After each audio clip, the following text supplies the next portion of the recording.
Mr. Kuan Yew is our second valedictorian this evening. As you know, he has graduated with concurrent degrees in Master in Public Policy and Bachelor of Business Administration with honors and the highest distinction. He's also the winner of the YY Gold Medal. He's a USP scholar, and he has completed the NUS iLead program. At the Lee Kuan Yew School of Public Policy, we often ask ourselves, what sort of students should we attract, educate, and graduate in order for us to fulfill our very noble transformative mission? And when we envision the right kind of student for our school, Jin Yew comes clearly to mind. Not only is he academically accomplished, but he is also highly driven by passion and compassion to make exactly the kinds of changes in society and the world. And I'm sure that his speech will reflect many of these fine qualities. So please join me in welcoming Kuan Yew to give his speech.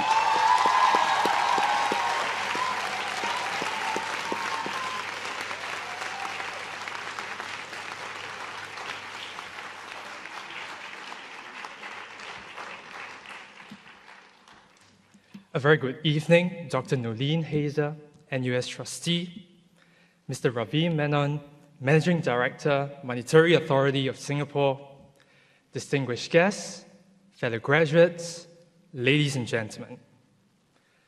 Transformation is one of those four-syllabus, grand-sounding jargon which might, at first mention, appear to mean very little. The mission of this university, and I quote, is to transform the way people think and do things through education, research, and service. And therefore, this idea of transforming in just a few short years may have sounded like an exaggeration when first matriculated. Yet, our personal experiences are the best evidence of these transformations. And I suppose there are at least three ways through which we have transformed. First, mastering skills and knowledge to be a better policymaker or more proficient computer engineer. Second, forging lifelong friendships with those seated by our sides tonight. And perhaps, more fundamentally, the university has transformed us to be less conceited and to be more restrained.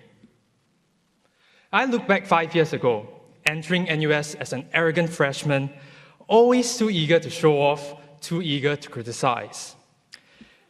This journey, however, was about moving beyond the self and then learning more about ourselves. Group work can be frustrating. Once in a condescending manner, I rudely blurted out, "Are you sure the few of you can produce quality work?" But we now realize that truly collaborative work yields the most meaning. Some of us dreaded class participation. Others, like me, always too eager to shoot our hands up, to argue and to impress. But we now know that the best perspectives come not just from those who are most articulate or those who are most well-informed. And instead, the best perspectives emerge when diverse views are put together.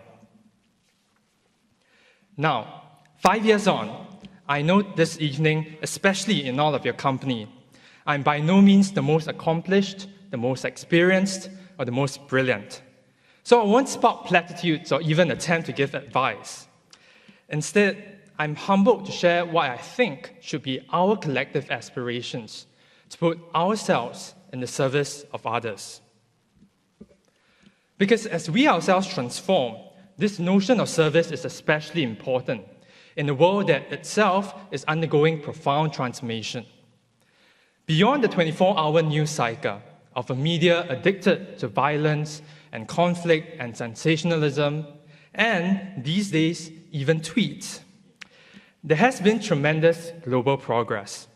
For the computing graduates, billions worldwide now have access to information and communications technology, bringing new opportunities for computing industries and computer engineering. For the public policy graduates, since 1990, the global poverty rate has gone down from 35% to 10.7%. But this progress cannot be taken for granted. Advanced technologies may improve productivity, but the threat of job obsolescence prompts us to be more adept. Extreme poverty has gone down, but the 10.7% poverty rate means almost 700 million around the world still live on less than $1.90 a day. There is no doubt that responding to these challenges will be daunting. What can I do about automation and artificial intelligence and the loss of jobs? What can we do about poverty and inequality and injustice? To that I say, did the university not prepare us for these transformations and challenges? In fact, if we do not rise up to these challenges, then what good is a university degree for? In these endeavors to better the lives of others, we will fail, we will feel overwhelmed, and we will feel helpless in the face of seemingly insurmountable problems. But how we respond, how we put into practice what we have learned, will empower us to shape broader transformations. Shaping these broader transformations starts with small contributions. Already, many of you are involved in our communities trying to bring about change in little, progressive ways. Volunteering at charities, being cognizant of social political developments, and injecting social causes into our own work. The accumulation of these small changes over time will lead to further progress as our work continues into the future. And as we step into this future, we do so with confidence because we are anchored not just by what the computing or public policy degrees represent, not the grades, not the honors, but the knowledge, the skills, and the commitment to not be complacent. But we are also anchored by the people who have transformed us and who have transformed with us. First, our professors, and equally important, the academic and administrative teams in our schools for being our pillars of support. Today, we honor them with our words of gratitude. Tomorrow, we do them proud by putting their imparted wisdom and expertise into practice. Second, our classmates and friends of diverse nationalities and backgrounds who have been generous with your perspectives, contributions, and above all, your friendships.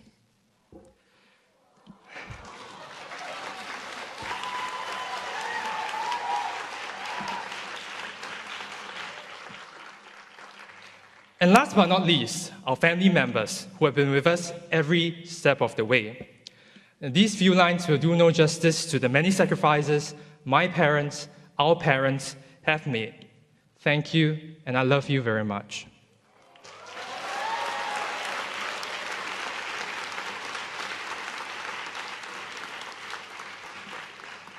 And if you would indulge me, just these two lines to my grandmother. Mama, 多謝你當年的栽培，我會繼續努力。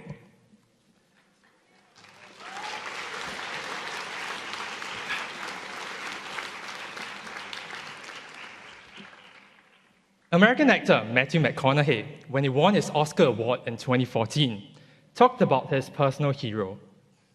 He said, and I quote, "Every day, every week, every month, and every year of my life, my hero is always 10 years away.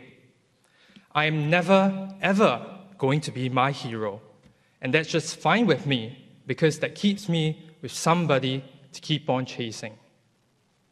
For us, the class of 2017, NUS has transformed us to be ready for the workplace and for the community.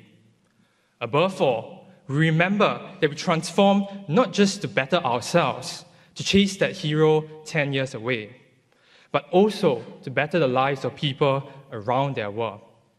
And their progress, not ours alone, will be the best proof of our personal transformations. Remember, never, ever stop transforming, and never, ever stop chasing that hero. Good night, and thank you very much.